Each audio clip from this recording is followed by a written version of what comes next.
കേരളത്തിന്റെ കായിക കുതിപ്പിന് പുത്തൻ പ്രതീക്ഷയേകിയ നെടുങ്കണ്ടം സ്റ്റേഡിയം നാശത്തിന്റെ വക്കിൽ. ഉദ്ഘാടനം കഴിഞ്ഞ ഒരു വർഷമായപ്പോഴേക്കും സ്റ്റേഡിയത്തിനുള്ളിലെ ഫീൽഡിൽ നട്ടിരുന്ന വിദേശ ഇനം പുല്ല് പൂർണ്ണമായും ഉണങ്ങി നശിച്ചു.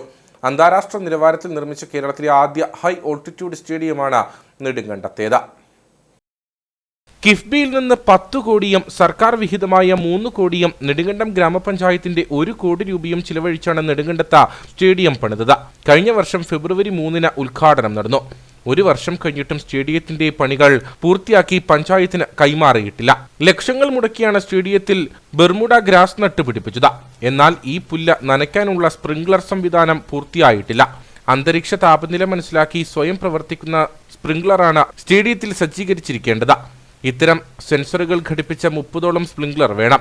അതിൽ പകുതി പോലും സ്ഥാപിച്ചിട്ടില്ലെന്ന് പരിശീലകനായ റീസൺ പി ജോസഫ് പറയുന്നു. അപ്പോൾ ഈ നമ്മുടെ ഫീൽഡും അതുപോലെ തന്നെ ഇത് ഒരു നാശത്തിൻ്റെ വക്കിലേക്ക് പോയിരിക്കുകയാണ്. അത് ശരിയായ രീതിയിൽ അതിന് നനയ്ക്കാനുള്ള സംവിധാനം, സ്പ്രിംഗ്ലർ സംവിധാനം പ്രവർത്തനക്ഷമമാക്കാത്തതാണ് പ്രശ്നം.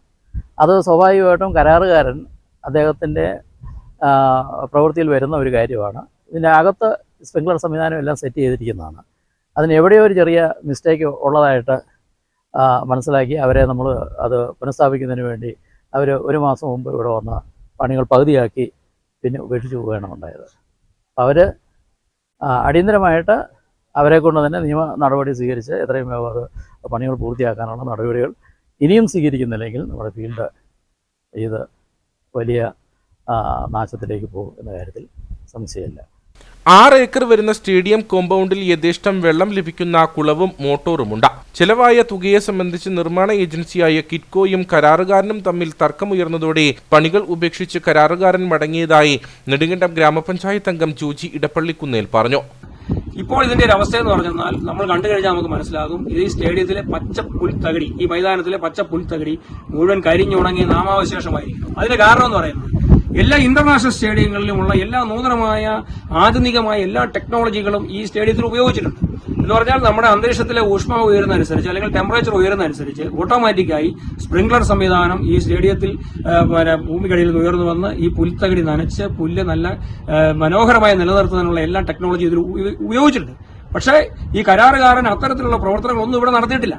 അദ്ദേഹം പണി നിർത്തി, അദ്ദേഹം പോയി. പക്ഷെ കിറ്റ്കോ ചെയ്യേണ്ടിയിരുന്നത് അദ്ദേഹം പണി നിർത്തി പോകുമ്പോൾ അയാൾക്കെതിരെ നിയമ നടപടികൾ സ്വീകരിച്ചുകൊണ്ട് ഇതിന്റെ നിർമ്മാണം വേറൊരു കമ്പനിയെ ഏൽപ്പിച്ച് ഇത് പൂർത്തീകരിച്ച് എത്രയും വേഗം ഗ്രാമപഞ്ചായത്തിനെ ഏൽപ്പിക്കുകയാണ് ചെയ്യേണ്ടത്. കാരണം 50 ലക്ഷം രൂപ, 1/2 കോടിയോളം രൂപ അയാളുടെ സെക്യൂരിറ്റി ഡെപ്പോസിറ്റ് ആയിട്ടുള്ള തുക ഇവരുടെ കയ്യിലുണ്ട്. ആ തുക മതി ഇതിന്റെ നിർമ്മാണം മുഴുവൻ പൂർത്തീകരിച്ച് ഈ സ്റ്റേഡിയം നല്ല രീതിയിൽ ഫംഗ്ഷൻ ചെയ്ത് ഗ്രാമപഞ്ചായത്തിനെ ഏൽപ്പിക്കും. കിറ്റ്കോ നിയോഗിച്ച കരാറുകാരനാണ് പുല്ലിന്റെയും സംരക്ഷണ ചുമതല. പുതുതായി ബെർമുഡ ഗ്രാസ് വച്ചു പിടിപ്പിക്കുന്നതിന് ചിലവാക്കേണ്ട ലക്ഷങ്ങൾ ആര് മുടക്കും എന്നതിലും തർക്കം തുടരുകയാണ്. കിഫ്ബിയും സർക്കാരും അടിയന്തരമായി ഇടപെട്ടില്ലെങ്കിൽ ഇടുക്കിയുടെ അഭിമാനമായ നെടുങ്കണ്ടം ഹൈ ഓൾട്ടിറ്റ്യൂഡ് സ്റ്റേഡിയം വേഗത്തിൽ ഇല്ലാതാകും.